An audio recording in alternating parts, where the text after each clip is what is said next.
प्रिय विद्यार्थियों, हमारा टॉपिक है कैबिनेट सचिवालय, मंत्रिमंडल सचिवालय।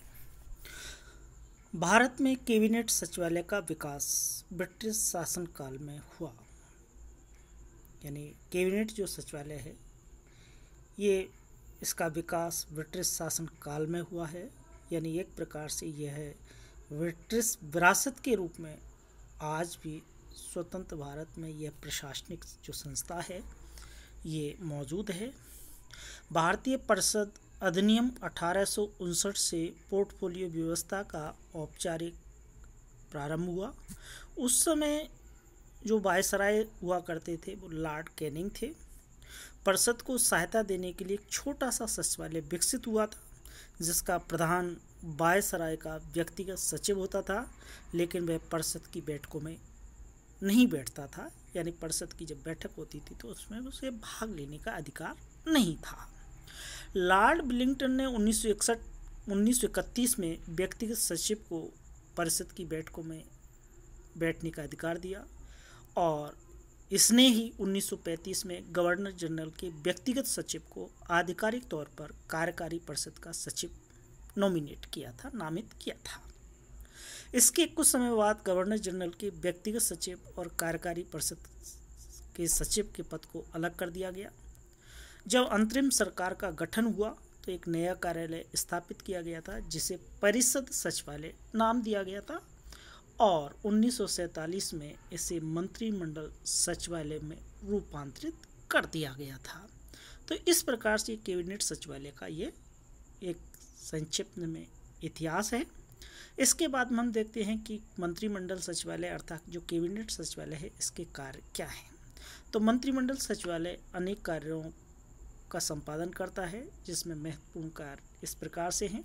पहला दायित्व है मंत्रिमंडल सचिवालय के रूप में। यानी मंत्रिमंडल सचिवालय के रूप में जो कैबिनेट सचिवालय है वो कौन कौन से काम करता है।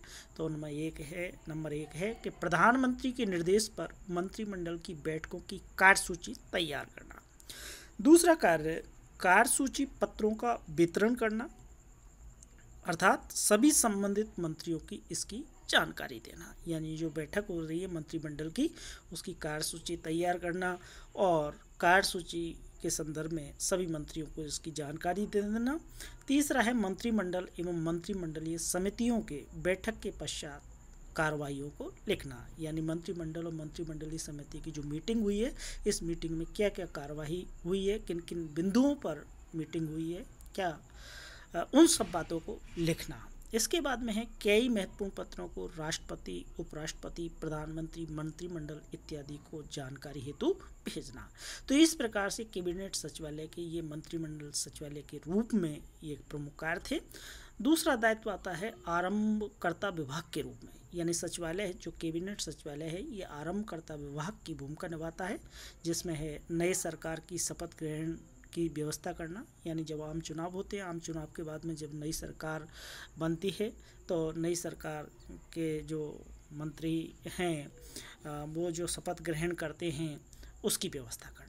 दूसरा है प्रधानमंत्री की सलाह पर राष्ट्रपति द्वारा मंत्रियों की जब नियुक्ति हो जाती है तो नियुक्ति के बाद में सचिवालय उनको कार्यभार संभालने में सहायता करता है। इस और राष्ट्रपति के निर्देश पर आवश्यक कार्य नियम बनाना ये आरंभकर्ता विभाग के रूप में इसके दायित्व हैं। इसके बाद में समन्वयकर्ता विभाग के रूप में। यानी मंत्रिमंडल सचिवालय है वो संघ स्तर पर सबसे महत्वपूर्ण समन्वयकारी संगठन है। इसके द्वारा ये सचिवालय सरकार की महत्वपूर्ण गतिविधियों में समन्वय स्थापित करता है। विभिन्न मंत्रालयों में अति व्यापन यानी ओवरलैपिंग की जो समस्या है उसका समाधान करता है। ऐसे सभी मुद्दों का समाधान करता है जो एक से अधिक मंत्रियों को प्रभावित करते हों। समन्वय का मुख्य जो दायित्व है वो मंत्रिमंडल सचिव का होता है, कैबिनेट सचिव का होता है। जब कभी भी विभिन्न मंत्रालयों या विभागों के बीच में कोई विवाद होता है तो मंत्रिमंडल सचिव एक वरिष्ठ सहयोगी के रूप में इसे दूर करने का प्रयास करते हैं। इसके लिए आधिकारिक स्तर पर सचिवों की कई स्थायी समितियां होती हैं और इन स्थायी समितियों की जो अध्यक्षता है वो कैबिनेट सचिव के द्वारा की जाती है। इसके अलावा कैबिनेट सचिव अनौपचारिक रूप से समन्वय सुनिश्चित करते हैं। इसके बाद में है मंत्रिमंडल के निर्णयों को क्रियान्वयन देखना। यानी मंत्रिमंडल ने जो निर्णय लिया है उनका क्रियान्वयन हो रहा है या नहीं हो रहा है, इन सब बातों को देखने का जो दायित्व है वो कैबिनेट सचिवालय का है। कैबिनेट सचिवालय था मंत्रिमंडल सचिवालय समय समय पर मंत्रिमंडल और मंत्रिमंडल समिति के निर्णयों की जानकारी विभिन्न मंत्रालयों को प्रदान करता है। मंत्रिमंडल द्वारा लिए गए निर्णयों के क्रियान्वयन के संदर्भ में मंत्रिमंडल सचिवालय विभिन्न मंत्रालयों से आवश्यक रिपोर्ट, प्रगति समीक्षा आदि मांगता है। यदि निर्णय के क्रियान्वयन में किसी प्रकार का विलंब हुआ है तो इसके लिए मंत्रिमंडल सचिवालय संबंधित मंत्रालय को आवश्यक निर्देश देता है। इस प्रकार मंत्रिमंडल सचिवालय संघ सरकार के स्तर पर अति महत्वपूर्ण स्टाफ अभिकरण है जो सरकार के कार्यक्रम में महत्वपूर्ण रूप से सहायता प्रदान करता है। इसके बाद में हम देखते हैं कि मंत्रिमंडल जो सचिवालय है उसकी आलोचना की जाती है, तो आलोचना के बिंदु कौन कौन से हैं, यानी आलोचनात्मक मूल्यांकन। मंत्रिमंडल सचिवालय का आकार आवश्यकता से अधिक बड़ा हो गया है, इससे इसकी विश्लेषण जो क्षमता है उसका ह्रास हुआ है, इसमें उत्तरदायित्व को टालने की क्षमता का विकास हुआ है, ऐसा आलोचक कहते हैं।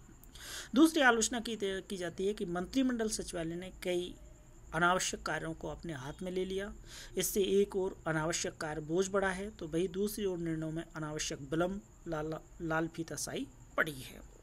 यानी जब कोई संस्था या कोई व्यक्ति अनावश्यक कार्यों को अपने हाथ में ले लेता है तो स्वाभाविक है कि अनावश्यक रूप से कार्य बढ़ जाता है, जिससे निर्णय लेने में अनावश्यक विलंब होता है।